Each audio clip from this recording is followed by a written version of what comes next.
Yugi was a poor child who was bullied by his father from a young age because of his lack of talent. He lived in the shadow of his genius sister, who made the family wealthy through her abilities.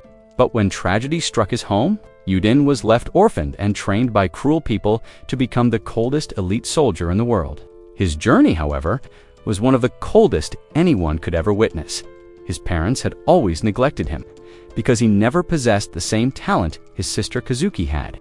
From a young age, her drawings fascinated their father, and her talent surpassed that of famous artists, allowing her to win countless art competitions and sell her works for millions of dollars.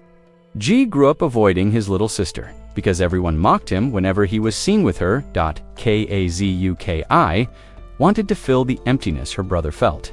So she became the only person who played with him and even taught him how to play ball. They spent time together, and his sister supported him in everything, encouraging him to chase his dreams because she believed he had extraordinary potential. She was the only thing that ever brought him joy and inspired him to become like her. Even the poor drawings he made were kept by her like treasures to boost his confidence. Their father, however, continued to mock Yudi's work, to the point that Yudi destroyed his own drawings out of shame. One day, Yudi encountered a strange man inside his house who asked if he would like a piece of chocolate from an unusual box. His father called Yudi a disgrace, but the mysterious man only gave a malicious smile as the years passed. Kazuki began hiding her talent and even canceled her art studies in Paris. Instead, she spent her time reading manga with her brother, telling him that he should do the same to make friends instead of being alone for the rest of his life. She did not want Yui to become the same kind of person as their father and urged him to start making friends. At the same time, her occasional paintings became the family's only source of income. Yet their treatment of Yudi only grew worse. The family went out to dinner every night but left only cold, stale bread for him. The only way he could eat it was by soaking it in water. When Kazuki saw this, she shouted at him to eat anything he wanted from the refrigerator. But Yudi said his parents would get angry if he did. Kazuki's sadness grew as she apologized for not realizing how badly Yudi had been treated and yelled at their parents for the way they treated him. Even so, nothing improved. His father continued to openly display his hatred, and his mother began neglecting him as well to avoid provoking the father's anger. One day, Yudi came home in the afternoon and told his sister he had been playing with a friend. Kazuki wondered if it was a girl, and he said yes, though he worried that she might bully his new friend. She claimed she was just trying to decide whether his friends were appropriate for him, and became angry that he was always befriending girls. Kazuki's jealousy grew, and she shouted that he needed her permission to be friends with girls. Yudi accepted this, and she held his hand, telling him that one day she would find the right girl for him. Later that same day, Kazuki asked if he would like to take a bath with her, like normal siblings. She kissed him, telling him that this was the true love she shared with him. Eventually, she enrolled in a regular high school and joined the basketball team to hide her incredible talents. Her friends became like pawns she manipulated, and her influence extended even to controlling their parents, something that frightened Yudi more than anything else. Still, Yudi depended on his sister and wished he could continue living this way forever. Until the day tragedy struck, a bus fell into a ravine, and a red-haired girl was the sole survivor. Yud's father fell into depression and turned to alcohol.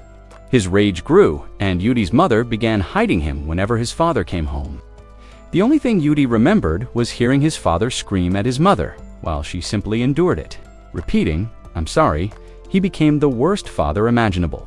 Eventually, Yudi and his mother fled to a new home, where she finally treated him like a normal son.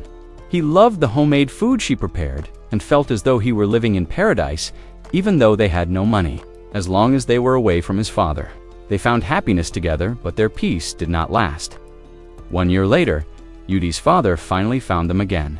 He told Yuji's mother that she would lay another golden egg. Yui tried to tell his father to stop. He could not bear to see his mother in that state, but his father shoved him against the refrigerator. As this happened, Yudi looked at his father and decided he would end him. He remembered his sister once asking which hand he would use to kill a man. He comforted his mother, and she asked how far they should run this time. She told him to flee first, and that she would join him later, handing him all of her life savings. She told him to run to a train station and said, "Good luck doing this on your own." Without hesitation, Yudi obeyed and ran to the station. Hours passed, and soon he began to hear ambulance sirens. When he returned home, Yuri found his father stabbed. He entered the house only to realize that he would never be able to speak to his mother again after that day. His consciousness faded, and he later woke up in a hospital with nothing but a note left by his mother. In it, she apologized, asked where she had gone wrong, and wished for him to keep on living. With nowhere to go, as an orphan, the mysterious man Ray became his guardian and began dressing him like his little sister. Yuri tried to ignore his persistent guardian, as at least he now had walls to eat and sleep under. Many nights passed, but one night Ray's bodyguard arrived and attempted to assault Yuri only to meet his fatal end at Yuri's hands. Ray was surprised that Yuri had completed the task and congratulated him for defending himself properly. Yuri asked if Ray was angry. Ray replied that he would turn him into a powerful tool and sent him to his military camp for training. His days were spent becoming the coldest soldier imaginable, and he eventually became Ray's favorite student. This, however, only caused the other children to bully him even more. There was only one person who showed him kindness, a girl named Marlene, who had no memory of her past. She took care of him and even saved food for him. Yuri believed she was the only person he could trust. Ray used the name Oslo on the island and even trained Yuri with real knives. He taught him to trust blades and to kill before being killed. After all, everyone in the world was his enemy, including his own family. Oslo brainwashed him into believing that he was his only ally. The day of the final exam arrived, and Yuri's test was to kill the person standing before him. That person turned out to be none other than Marlene, who prepared herself to face him. Yuri charged at her, punching and knocking her down. His agility surpassed hers, and his blows overwhelmed her. Even when she tried to stand again, he delivered a kick that sent her back to the ground. However, memories of his mother being hurt by his father began flooding his mind. The images from that day resurfaced, and his mind started to shatter during the match. Marlene took advantage of this, knocked him down, climbed on top of him, and smiled. She began punching him. Yuri believed this was all punishment for the sin of having ended his father's life. Before he realized it, Yuri had lost and become a disappointment to Oslo. Inside his cell, Marlene came in to treat his wounds, crying and apologizing for hurting him, wishing she had never done that to him. She continued trying to feed him and remained the only person who spoke to him until the day of her graduation. She told him goodbye and said she would see him again, but that was the last time he ever saw or spoke to Marlene. After his first job, a nurse revealed the tragic news to Yuri, and he wondered whether he might have been able to save her if he had defeated her instead of being kind. After graduating, Yuri took on his first assassination mission, disguising himself as a maid to enter a wealthy man's room. While the target was distracted, Yuri successfully completed the mission. His assassinations continued to succeed one after another, until one day Oslo's home was raided. The police destroyed everyone in their path and nearly cornered Oslo after wiping out all of his security. They discovered an underground passage protected by a steel door. After blowing it open, the only thing they found was a white-haired child sitting inside. Yuri's white hair fell loose. Masako looked at the boy and realized she had found something interesting. Oslo escaped through the water. Masako decided to take Yuri with her to Japan, but she chose to follow him closely, needing to supervise both of them in the hospital. Masako ordered him to get out of bed within the next 40 seconds. She struck him on the head and continued threatening him until JB shouted at her to be gentler with the boy. But Yuri had never experienced kindness and did not know how to respond. Masako treated him harshly and told him to stop acting that way. She grabbed his face and declared that she would be his goddess from now on. At home, she ordered him to change out of his dirty clothes, but what they saw shocked them. His body was covered in scars and bullet wounds, and he had not eaten for weeks. Masako told JB to bring drinks and food, but Yuri sat silently at the dining table and did not eat dot. Instead, when a fly appeared, he crushed it with his bare hand. As he stared at the dead insect, his mind froze. He suddenly screamed in terror and began vomiting. Masako came to comfort him, telling him not to vomit all over her filthy house. At night, as he slept, Masako realized that his mind was far more broken than she had imagined.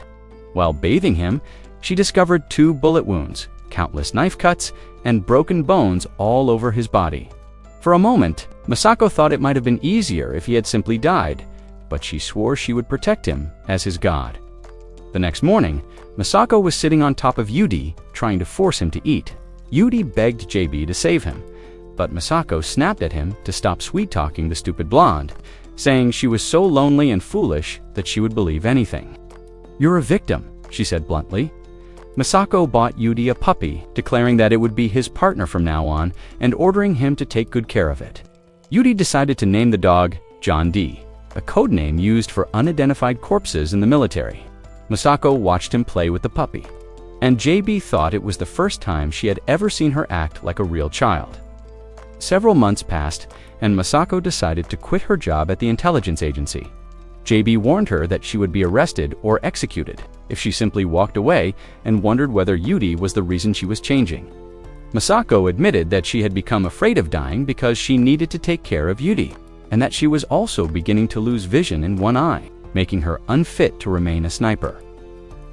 One night, she went outside and saw Yudi staring at the stars, crying. Yudi continued to grow. As he ran, he remembered Masako's words that he needed to run faster if he wanted to be popular with girls in elementary school. As he grew older, Masako told him that running alone would not be enough in middle school, and that tough boys who could fight were the ones who got girls. She began training him to grow stronger, teaching him to become powerful and to fight for the right reasons. Instead of using his strength to harm others, she taught him to use whatever was necessary to win. At one point, she even told him to order his dog to bite her.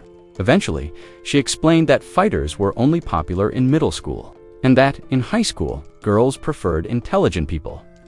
Masako made him read all kinds of books, manga, and non-fiction, alike telling him she would buy anything he wanted. One day, after all that reading, Yudi found Masako cleaning her gun while smoking. She asked him whether he had ever fired one before, and took him. Into the woods the next day, he fired his first shot from 300 meters away and missed completely. Still, he was determined to hit the target on his next attempt, and Masako promised him a gift if he succeeded. He aimed carefully and fired again. As promised, Masako gave him a briefcase marked with the number 9029, her former agent number. From that moment on, the sniper rifle belonged to Yudi. She told him that he had to follow his own path and never give up. Yudi asked Masako if he could call her master. To him, she was neither a mother nor a sister, certainly not a father. The only thing she had become to him was his master. During winter, Masako gathered ammunition for Yudi, and the two of them went hunting together. He aimed at a deer, and Masako told him not to waste a single bullet, since they were paid for by taxpayers. However, Yudi hesitated and could not pull the trigger. Masako noticed his weakness, but did not blame him, knowing he had endured more than any other boy his age. One day, Yudi woke up to his dog barking, only to discover that a bear had broken into their house. He ran to his room, grabbed his rifle, and returned just in time to see John being bitten by the bear. He aimed to save his dog, but his mind froze again, preventing him from firing. After the bear left, Yudi gathered the courage to go back for his dog. His life of fear would no longer stop him from saving those he loved. As he ran toward John and prepared to aim, he slipped on the snow and accidentally fired, jamming his gun. The bear noticed him and was about to devour him alive, but Yudi attacked it with his knife. The bear knocked him away with a single blow, and Yudi's mind flashed with the urge to finish it. Using a simple branch, he blinded one of the bear's eyes, retrieved his rifle, and aimed at its head. At that moment, he heard a sound nearby and saw several cubs approaching his dog. It was their mother. Yudi hesitated. He wondered about his dog, whose family had become their food. He questioned why it had to be this life, why it could not have been any other life unrelated to him. Screaming in anguish, he pulled the trigger. Later, he returned home with his dog's collar. Masako asked him what had happened. In the end, Yudi admitted that he could not bring himself to kill the bear, that no matter how hard he tried, he could not do it. She held him tightly and told him that everything would be all right. They spent the sunset together, burying his dog's collar. Yui wished he could be as strong as Masako so that he could one day die without regrets. Masako told him that his life was not a meaningless excuse leading only to death, and that she knew he could not kill unless he was given a direct order. However, she reminded him that his food and shelter were paid for by taxpayers. meaning he carried a responsibility to protect them. In the past, she said, he was not allowed to die until he had killed 10 enemies, but now his duty was to save 10 people instead. She told him that even if he was too weak to pull the trigger for his own sake, he must never hesitate to do so to save someone else's life. Several years passed, and Masako later told JB that Yudi's story arc had been completed. JB asked what kind of story she meant, and Masako replied that she herself had been that story.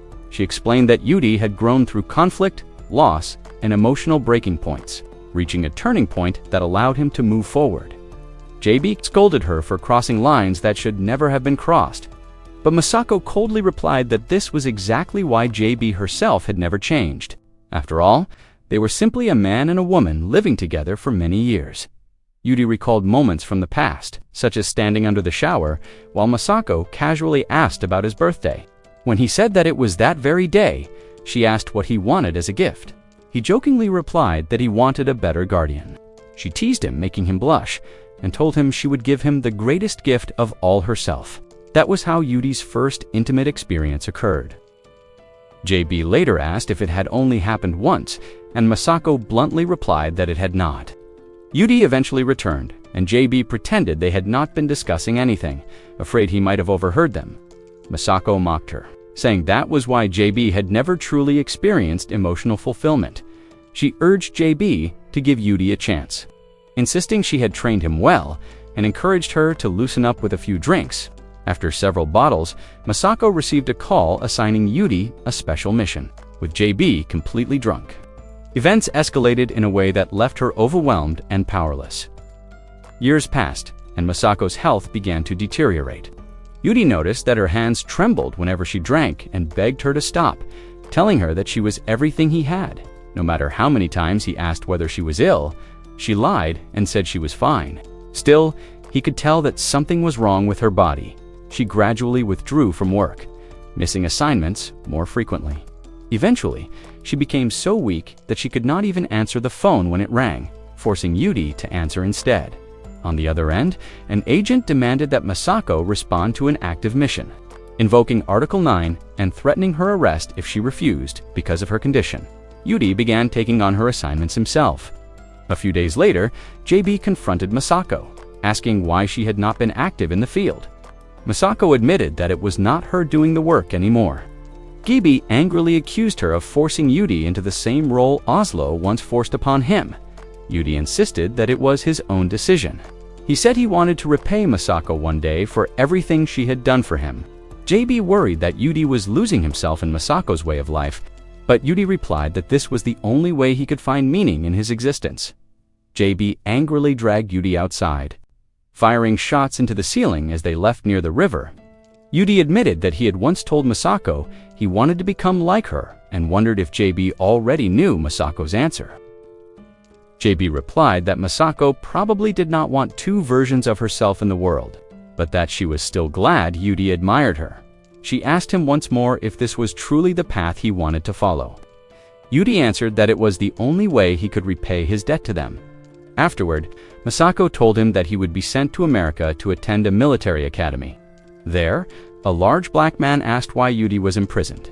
Yudi replied that it was because he had killed his parents, shocking the man only to reveal that he was joking after being accepted. Yudi advised the man to buy his own shoes if he wanted to avoid athlete's foot. Confused, the soldier asked how he knew that. Yudi replied that he had been a soldier since childhood, though the man assumed he was still joking. Later, in their room, the man called him Asian kid. Yudi corrected him, saying that he was Japanese, and introduced himself simply as Yudi. The man mocked him and called him Yudin, saying it sounded feminine. Yudi corrected him, adding that the man's loud music was making him go deaf. The man laughed it off and introduced himself as Danny Bonner, joking about his nickname. Danny called Yudi short, and Yudi eventually gave up arguing. The next day, the commander slapped Yudi across the face, claiming that since he had been raised by he should feel honored and grateful for the blow. During training, Danny began to fall behind and asked Yudi to wait for him, but Yudi told him to stop smoking. Even while swimming, Danny's large muscles tired more quickly, and Yudi tried to encourage him. Yudi asked what Danny would do if a well-endowed girl were drowning. That single thought inspired Danny to swim faster than a shark at lunch. Danny teased Yudi about the bruise on his face. Yudi replied that the commander had been a problem lately. Danny said she looked like a gorilla who would never get married, but Yudi calmly called her attractive. Danny thought Yudi was insane and appeared from behind and punished Danny for his comment. During shooting practice, Yudi landed every single shot on the target, astonishing the commander. Asako, known as the world's greatest sniper, had been the only one capable of such a feat before. A girl who had just won first place in precision shooting overheard the conversation and later approached Yudi to talk. She introduced herself as Millie. Yudi wondered why he always attracted persistent girls near pools. When she got too close, he restrained her until she apologized. Recognizing her as the second best shooter, he asked what she wanted.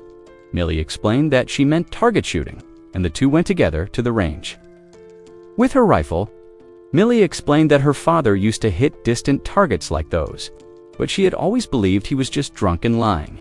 Yudi's first shot missed, and she told him to calm down. He only had 6 bullets left.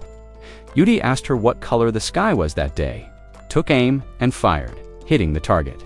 He told her that her father was probably telling the truth. From that moment on, Millie found someone she could trust.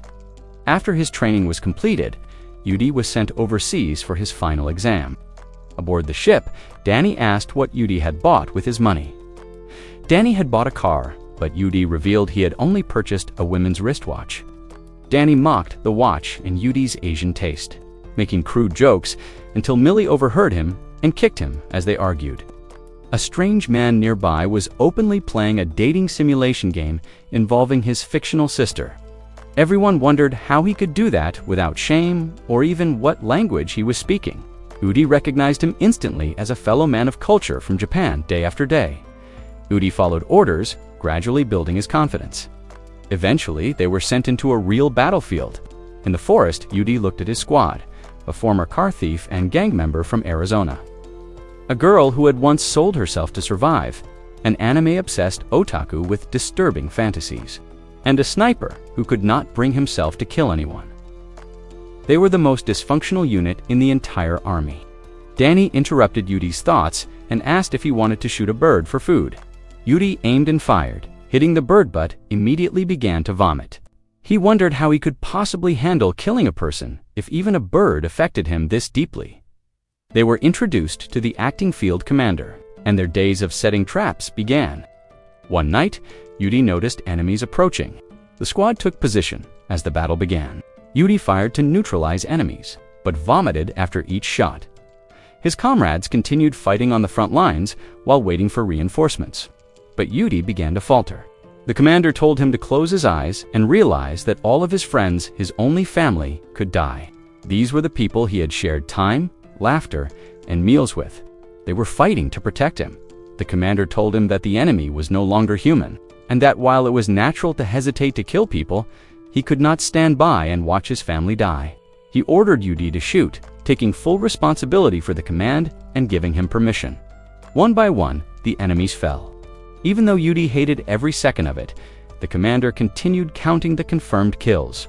Not a single bullet was wasted, and the entire enemy front line was annihilated. Yudi still wanted to keep fighting, but the commander stopped him, telling him that it was over and that he could finally rest. After losing consciousness, Yudi woke up in Millie's lap, where she gently comforted him. She told him that everyone had been saved because of him, that they would always support one another, and that she would never let him die after spending more time on the battlefield. Yudi's resolve grew stronger, and he was no longer shaken by the constant explosions and fighting around him. Danny, however, began to lose sight of what the war truly meant and what it meant to win.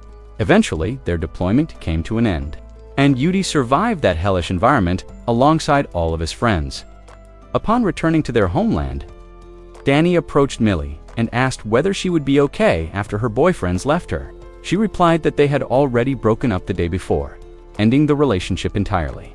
Danny then made another inappropriate joke, causing Millie to look out the window toward where Yudi was standing and silently pray that Yudi would find happiness in life and be blessed in everything he did. As dusk settled, Yudi boarded a plane. It was a windy day when he returned to the familiar mountains of his home, and the paths were exactly as he remembered. He was greeted by Asako, who noted that he looked more mature now. After an emotional reunion, Yuri told her that seeing her face was the first time he had ever felt genuinely happy to be alive. He admitted that he did not know what to do with his life, but that he wanted to dedicate every moment of it to her. After completing his final training following a stop at Vancouver International Airport, Udi parted ways with his companions. That was the last time he ever saw Danny's friendly, smiling face. As everyone cried, Udi wondered when Danny's joke would finally end. Several months later, during a mission in Spain, JB urgently called Udi back home. Asako had collapsed. The only information he received was that her condition was chronic, the result of being shot multiple times throughout her life. Doctors tried to treat her, but her body had grown extremely fragile due to all the substances she had been forced to take during her years of service. When Udi arrived, JB told him that Asako had been losing consciousness frequently and sleeping for longer periods. Udi found Asako apologizing for taking so long to come home. She held his hand, and when he asked if she was dying, she answered honestly that she was. She apologized for always lying to him, saying she would live alongside him forever. Udi broke down in tears, saying he had not yet learned everything from her. Asako told him to stop crying and be strong, just as she had taught him. She said that now, at the edge of death, she finally understood the meaning of her life. It was her determination that allowed her to save him and spend her life with him, telling her that she had been his only salvation in a life that had betrayed him at every turn. He said that she was the only reason he had wanted to keep living. Asako told him that from now on, he had to live for himself. That was the kind of man she had always wanted him to become. Udi said he could not do it, that he had only survived because of her. Whenever he felt cold, she had been the warmth he could return to. He wondered what kind of future awaited him without her, but she encouraged him to find out on his own. To keep moving forward and become the man she believed in, she said she had accepted that she was going to leave.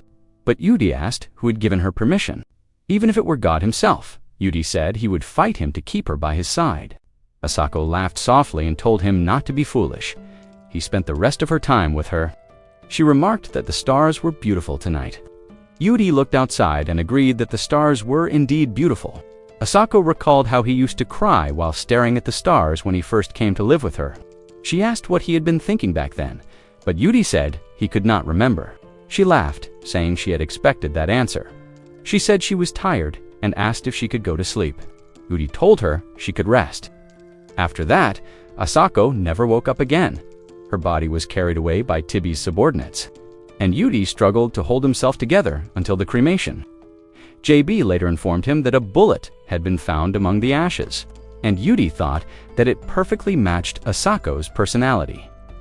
Weeks passed, and Udi wondered if he would one day join Asako when his time came, but not yet, not until he fulfilled his promise to her to save 5 people. That was the only purpose he had left. One day, hoping to see her again even in dreams, Udi slept on the floor for several days. JB eventually came to wake him with a slap. Staying in the cabin where Asako's presence still lingered was filling Udi's mind with thoughts he should not have. So JB took him to live with her in her apartment. Living together, they believed they could heal each other's wounds and offer mutual support at least. That was what they thought. During dinner, JB told Udi he could ask for anything. He replied that he wanted a better toothbrush because the one he was using was too soft. Embarrassed, JB asked if he had been using her toothbrush all this time. Yud still wants to fight, but the commander stops him, saying that everything is fine now and that he can finally rest. After losing consciousness, Yud wakes up in Millie's lap as she comforts him. She tells him that everyone was saved because of him, that they will always support one another, and that she will never let him die. After spending so long on the battlefield, Yud's determination grows stronger, and he is no longer shaken by the constant battles and explosions around him. Danny, however, begins to lose sight of what this war truly is and what it means to win. Even so, his unit's deployment comes to an end, and Yud survives that horrific environment alongside all of his friends. Upon returning to their homeland, Danny approaches Millie and asks whether she will be all right being left behind by her boyfriends. She tells him that they had already said goodbye the day before and ended their relationship. Danny then bluntly asks if he could make her feel better by destroying her pussy. With his 10-inch penis, Millie looks out the window toward where Yude is and prays to God that he may find happiness in life and be blessed in everything. He does as twilight deepens. Yude boards an airplane. It is a windy day when he returns to the familiar mountain of his past, and the paths are exactly as he remembers them. Sako welcomes him back and remarks that he looks more mature now. After a major turning point in the story, Yude tells Sako that seeing her face is the first time he has truly felt happy to be alive. He also tells her that he does not know what to do with his life, but that he wants to dedicate every moment of it to her. After that, he completes his final training near Vancouver International Airport. That is the last time he ever sees Danny's friendly, smiling face. As everyone cries, Yude wonders when Danny's joke will finally end.